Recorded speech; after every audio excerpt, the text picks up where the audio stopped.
मेरी बच्ची की रक्षा करो। अरे प्रसाद जी, मैं मिलापनी देवी की कसम खाता हूं,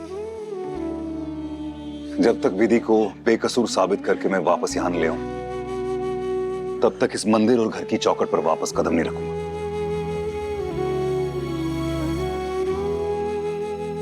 ये क्या हो गया? ये सब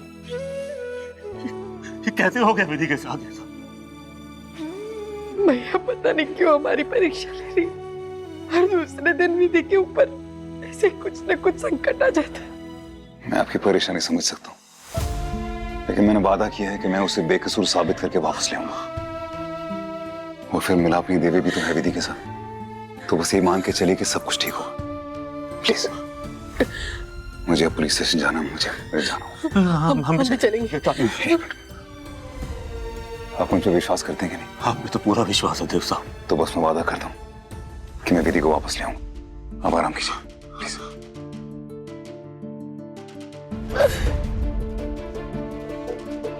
मेरी बच्ची का ख्याल रखना। Please please please.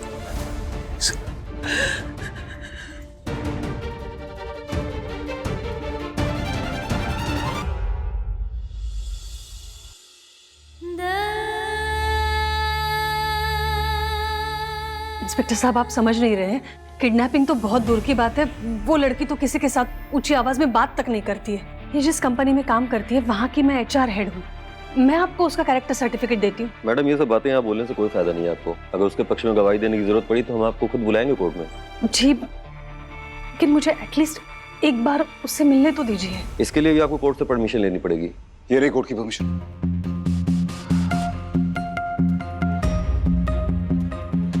ठीक है, लेकिन सिर्फ 10 मिनट के लिए। जीजी, भाई साहब, ये सब क्या धमाका हो गया है? ताई जी, मुझे अभी अभी ऑफिस से पता चला, वो आज ऑफिस में बहुत बड़ा कांड हो गया। वो दीदी को पुलिस ना चुपचाप पीछे वाले दरवाजे से जीप में बैठा के लेके चली गई। जस्ट लाइक वो जो न्यूज में दिखाते हैं ना, एग्जैक्टली वैसे ही हुआ ताई जी कुछ। बस यही दिन देखना बाकी रह गया था। पहले वो देर रात ऐसी वैसी ड्रेसेस पहनना, मॉडलिंग करना, और अब जेल। बस चांद पे जाके तीतर मारना बाकी। अरे ऑफिस तो हमारी गोल्डन पे जाती है, लेकिन आज तक एक छींक नहीं आई इसे। ऐसे वैसे कांड करना तो दूर की बात है। जाने कौन से पाप की सजा आप लोगों के साथ साथ हम भी भुगत रहे हैं। पहले तो इस हवेली और मंदिर पे कुंडली जमा कर बैठ गए आप दोनों, और अब पुरखों का नाम मिट्टी में मिला रही है आपकी लड़की। कहाँ इस लड़की की आवाज नहीं निकलती थी, और अब देखो जगह जगह धरिया बो रही है। अरे चुप, एकदम चुप। ये कोई मामूली बात नहीं है जो यहाँ पे भी तुम अपनी रोटियां सेकने में लगी हुई हो। घर की बच्ची लॉकअप में है। विधि सिर्फ भाई साहब की नहीं, इस खानदान की बेटी है।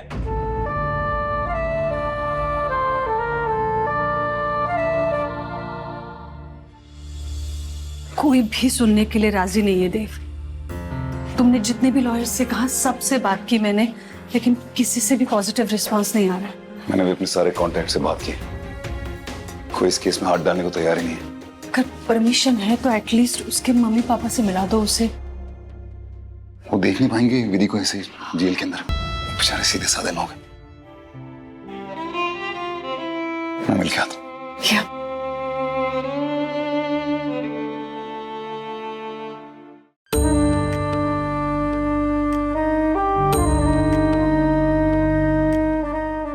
आप परेशान मत होइए भाई साहब, हम आपके साथ।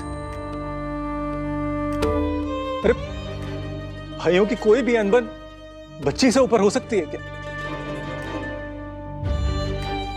हम किसी भी तरीके से विधि को इस मुसीबत से निकाल लेंगे भैया। हमारी बच्ची ऐसा कुछ कर ही नहीं सकती।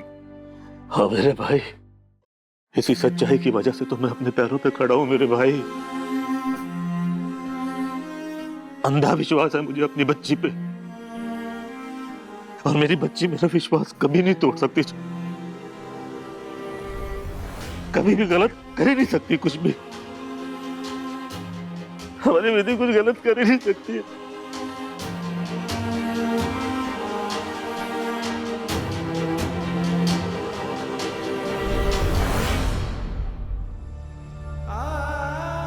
सिर्फ 10 मिनट है आपके पास।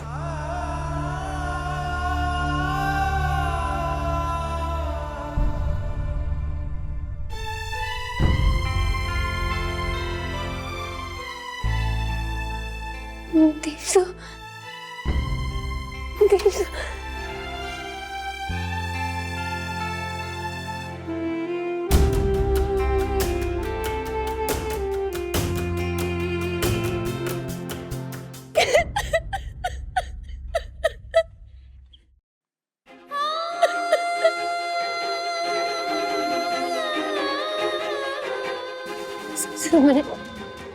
मैंने कुछ नहीं किया सर। इन लोगों को ना सर जरूर कोई गलत फहमी हुई है। वो रूही सर, वो रूही बहुत छोटी है सर। वो उसको क्या हो गया सर? उसे कॉल नहीं किया सर। ये लोग मेरे साथ क्या करेंगे? कुछ नहीं विधि, कुछ नहीं।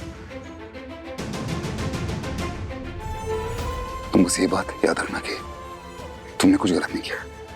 नहीं किया ना गलत मुझे।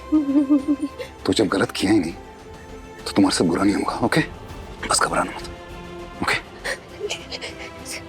सर लेकिन पुलिस, यदि पुलिस तुम्हारे और मेरी तरह इंसान ही है ना, तो फिर वर्दी से क्यों डरना, है ना? ओके।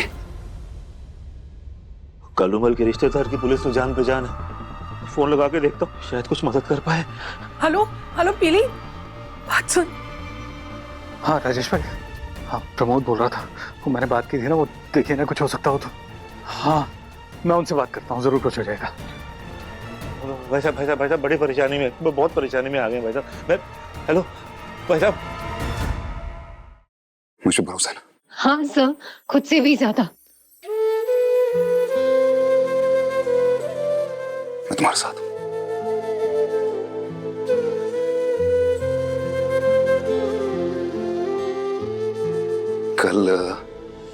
कल ये लोग तुम्हें कोर्ट लेके जाएंगे, तो मैं वही मिलूंगा तुम्हें। कल कोर्ट लेकर जाएंगे तो रात को घर नहीं जाने देंगे। माँ पापा विधि मैं यही रहूंगा। मैं तुम्हारे साथ हूँ। यहाँ पे कहीं खड़ा रहूंगा। मैं वहां पे खड़ा रहूंगा जहां पे तुम पूरी रात मुझे देख सको। ठीक है? ओके, अब तो नहीं डरोगे?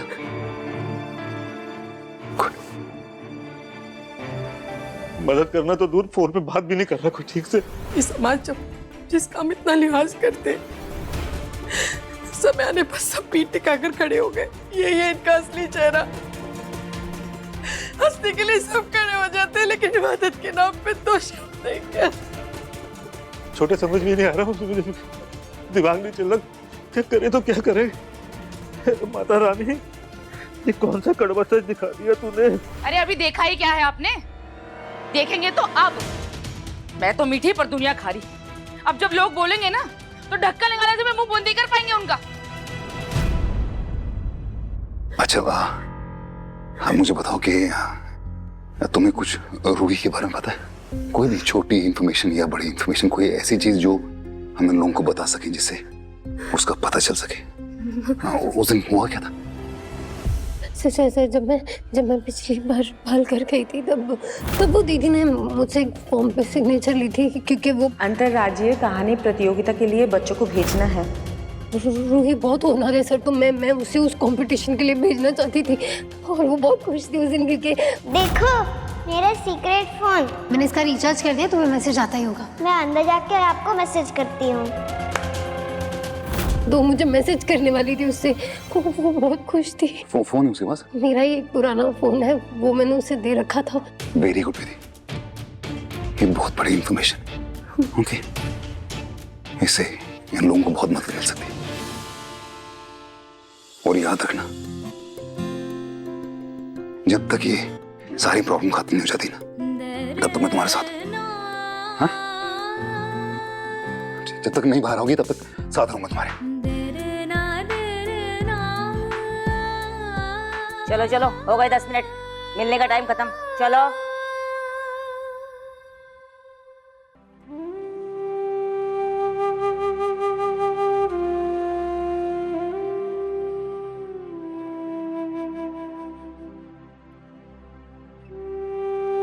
सुनाई नहीं दी क्या?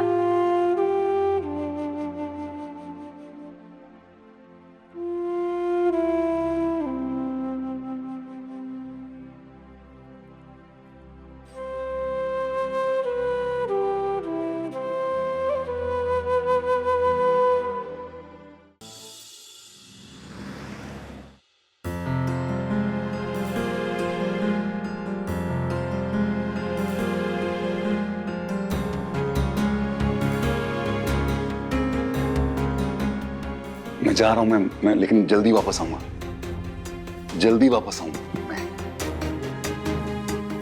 ओके, घबराना मत।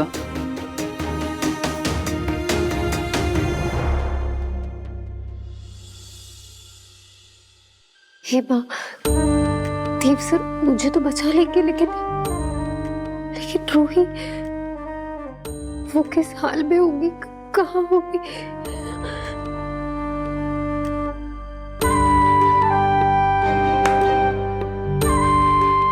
हे माँ, रूही की रक्षा करना रूही की। तेरे आगे सर झुकाने में कभी कमी नहीं रखी मैया, मेरे बच्चे की रक्षा करना। हे माँ, तू भी तो मेरी तरह एक माँ है। मेरी हालत वो नहीं समझेगी तो कौन समझेगा? मेरी हीरे जैसी बच्ची की ऐसी जगह सही मत होने दे, रक्षा कर माँ।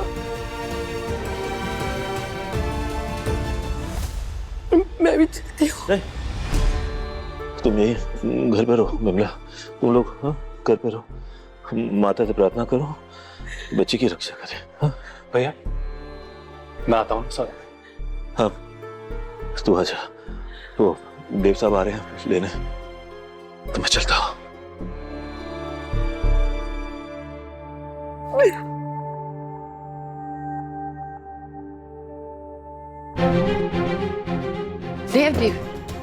देव बेटी कैसी है?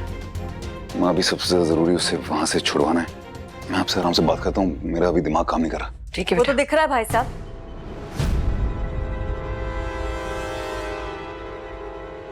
क्लियरली दिखाई दे रहा है कि आपका दिमाग सेंसेस में नहीं है।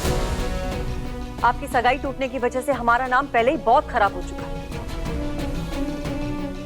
और अब आप इस केस में इंटरफेयर करने जा रहे हैं जिसपे पूरे मीडिया की नजर है। प्लीज भाई साहब, प्लीज इस केस से दूर रहिए, वरना रायचंद न्यूज़पेपर की गॉसिप कॉलम की हेडलाइंस ही बनते रहेंगे। प्रिया प्लीज, अभी नहीं। ओके अभी भाई साहब, इसी वक्त बोलना जरूरी है मेरा। मुझे नहीं लगता कि आपको जाना चाहिए, इन्वॉल्व होना चाहिए इस मैटर में जिससे आपका कोई लेना देना ही नहीं। ऑफिस की एम्प्लॉय ऑफिस के बाहर क्या करती है वो उसका पर्सनल मैटर है, वो आपकी प्रॉब्लम नहीं है। मैंने तुमसे राय मांगी, मैंने तुमसे राय मांगी प्रिया।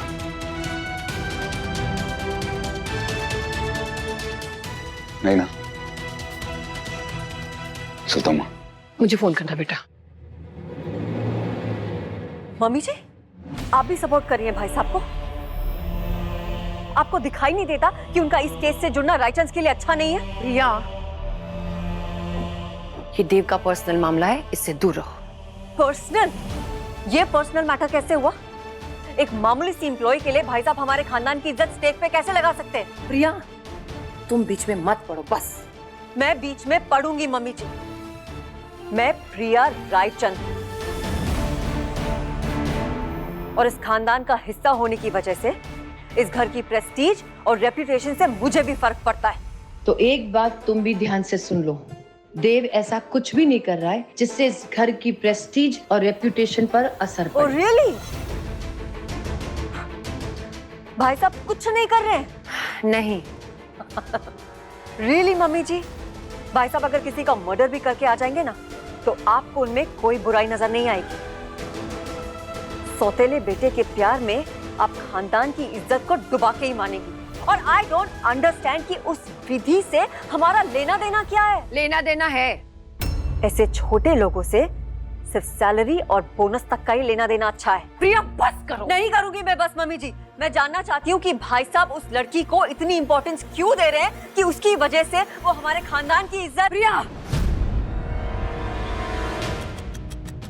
इस क्यों का जवाब तुम कभी समझ ही नहीं पाओगे, क्योंकि रिश्ता, उसकी केयरिंग, उसका मतलब क्या होता है ना, ये तुम समझते नहीं हो। तुमने कभी किसी से प्यार नहीं किया ना, अगर प्यार किया होता ना तो जानती कि जब तुम किसी से प्यार करते हो ना तो उसके लिए दुनिया से लड़ जाते हो, उसकी केयर करते हो, उसे बचाने के लिए किसी भी हद तक जा सकते हो। और देव यही कर रहा है क्योंकि देव विधि से प्यार